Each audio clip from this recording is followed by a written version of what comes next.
Alright, hello everyone, and thank you for tuning in once again to the Black Box Podcast. BBOR, Black Box Online Radio, coming to you from West Virginia.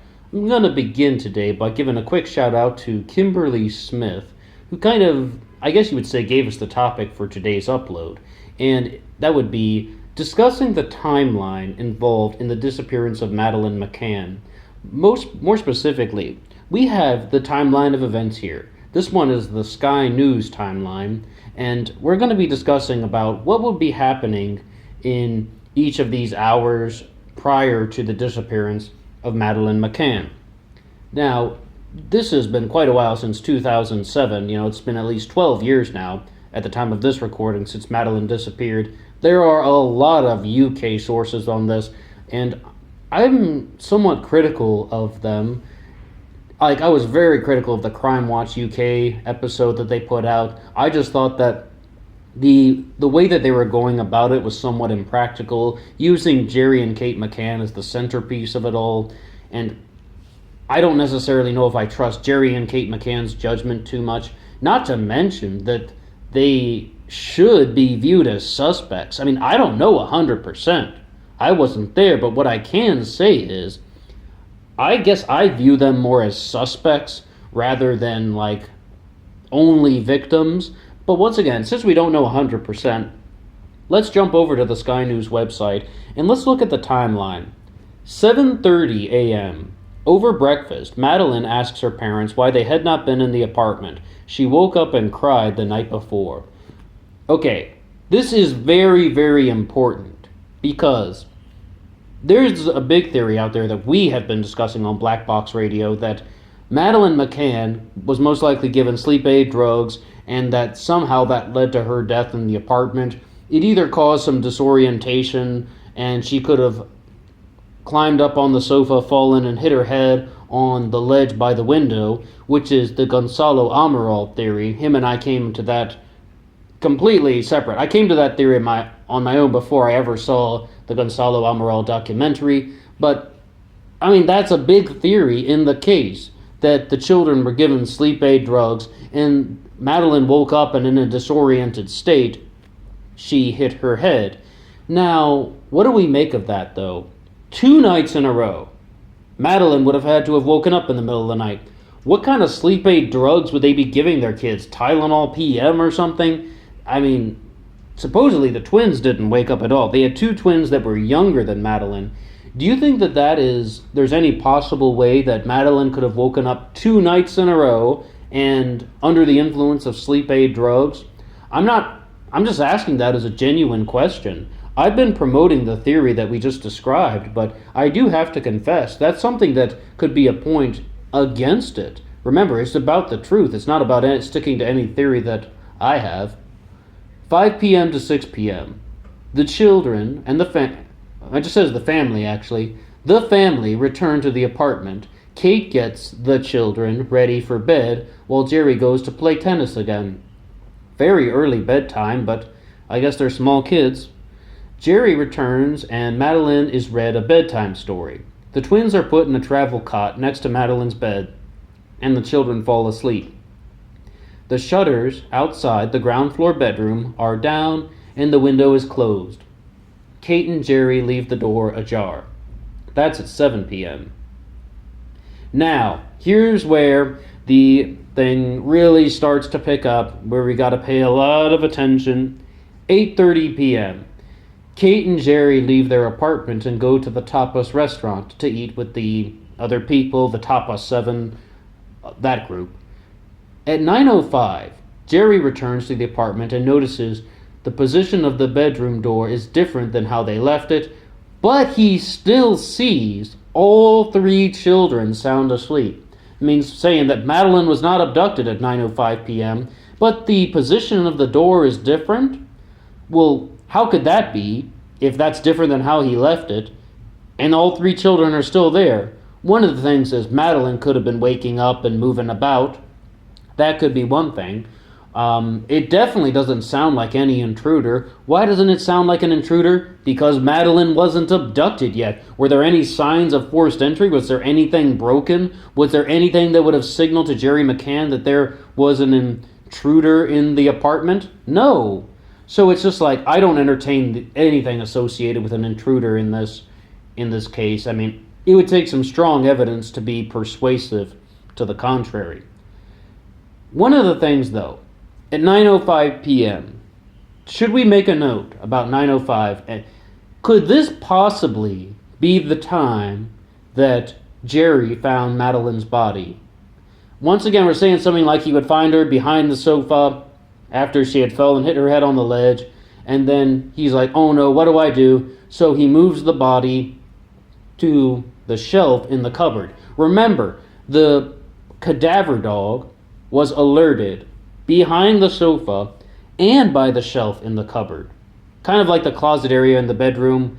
I mean, is that a possibility? Did that happen at 9:05 p.m.? Jerry heads back to the restaurant but stops for a conversation with someone along the way. Now I'm just saying, if this guy, Jerry McCann, found his daughter dead, and of course if he would panic because, once again, one of the reasons to cover this up is the sleep aid drug thing, that would be some pretty sociopathic tendencies to just sort of stop and have a little chit-chat with somebody walking back, while he's walking back to the top of 7. It's just like, that is something that would be very difficult to mask. I'm just saying that. I mean, like, if that did happen at that time, it doesn't necessarily have to happen at 9:05 p.m. though. This could have happened at a different time. Just throwing out a possibility. But what I guess I'm trying to say, though, it is possible, but it's also somewhat unlikely. The first instinct I had was that Jerry could have found her dead, moved her to the cupboard, and then waited to tell Kate what had happened so that he would, just to tell her the truth about what happened so that they could decide what to do. Because once again, if there was anything like what we've described in that theory, both of them would have been implicated. It's not that one person did something very destructive and the other person is covering for them. I mean, if parents are giving their kids sleep aid drugs and it causes the death of one of them in some way, both parents would be getting in serious trouble for this. 9:15, another parent in the group, Jane Tanner, walks past the McCann's apartment as she goes to check on her own children. She sees a man. This is the Tanner Man sighting. And this is, of course, been debunked. The Tanner Man is not the person who abducted Madeleine McCann. It is just another person on holiday in Praia de Luz. Now here's when things get a little interesting. 9:30 p.m. A friend at the dinner table offers to check up on the McCann's children as he goes to check on his own children. With the top of 7, they had people leaving every 30 minutes to go check on their children. In one source I was talking about last time on the Madeleine McCann upload, that they were only checking on their own children, like they were only going to check on their own children. It wasn't like one person was going to all of the apartments to look at everybody's kids every 30 minutes, like a rotating, revolving around the clock thing. But they says they were all checking on their own children. But this guy named Matthew Oldfield says that he checked on the McCann's children and everything was fine and quiet. No signs of any abduction.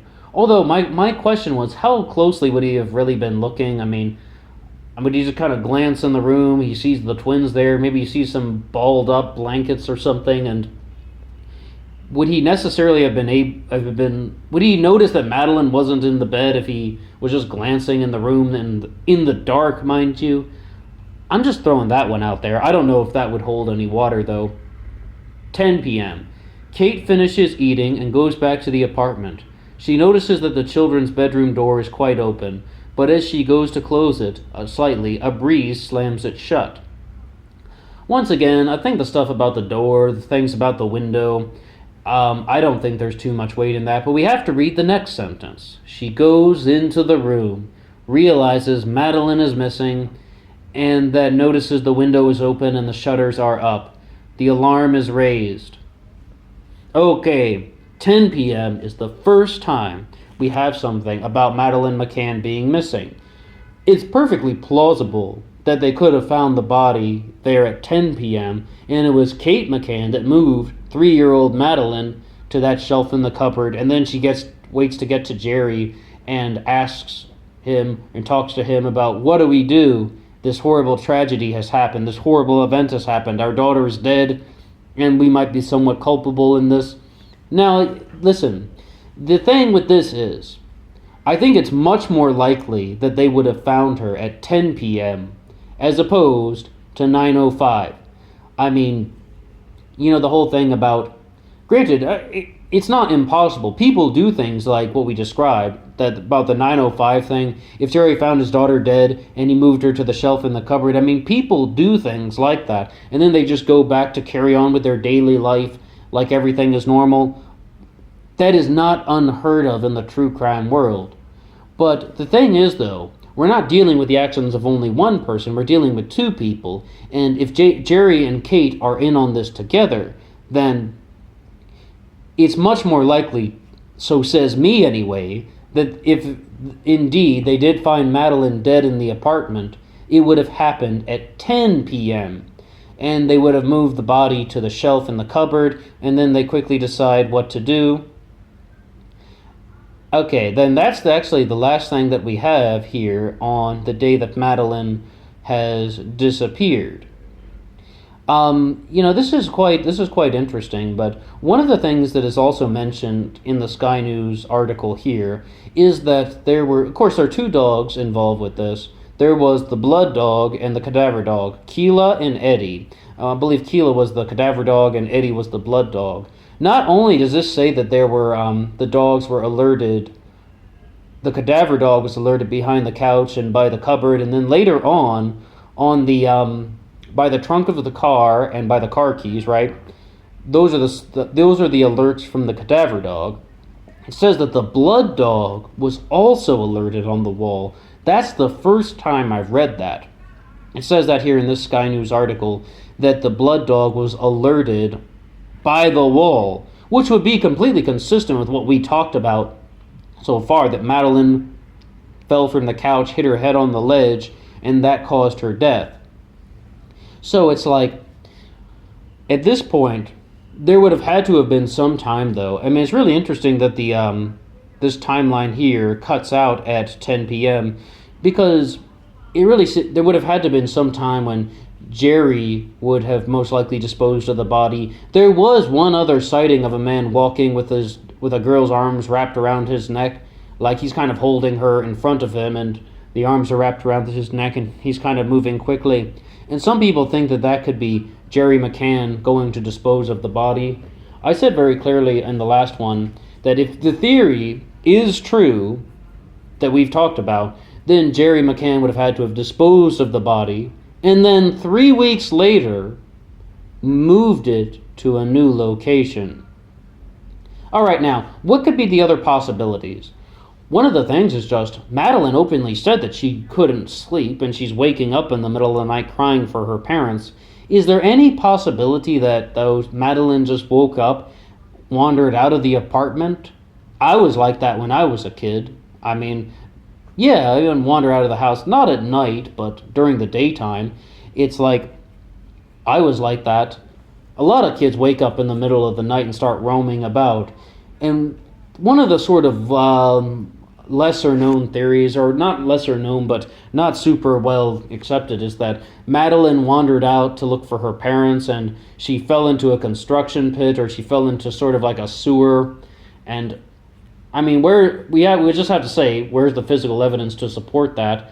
It would be it's very difficult to make that kind of definitive statement. But when you want to talk about abduction, is there any possibility that could have happened?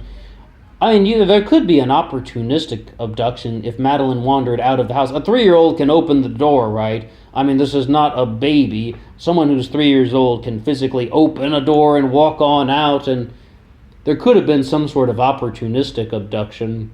But once again, why would there be a cadaver dog alert in the apartment? Why is there evidence that someone was trying to clean behind the sofa?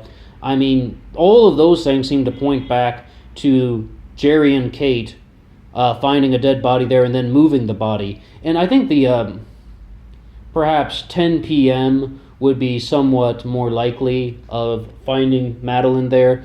I mean, you'd really have to deal with some, like, just the thought of some guy finding his daughter dead at 9:05 p.m., then hides the body in a cupboard, and then just has a casual conversation with somebody when he's walking back.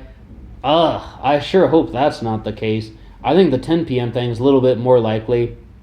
And I don't really think there's anything at all with the window. I also think that Jerry and Kate are just kind of making some stuff up about the position of the doors and the shutters being open and closed and all that. It's very likely that Kate McCann opened the shutters herself and opened the window. And I mean, I don't see this as an intruder. I don't see this as a break-in. I mean, if someone is going to be snatching kids, they go after Madeleine McCann. There are two twins right there. It's like they weren't abducted. I guess I would say I've not abandoned the theory that Madeleine died in the apartment as a result of hitting her head or something like that. But what I would also say is, if we look at a few maps maybe of the area, we can see, is there any possibility that Madeleine wandered out and ended up in a certain place? Well, that's all for me now. What do you think about any of this? Do you think anything in the timeline sounds fishy? And until next time.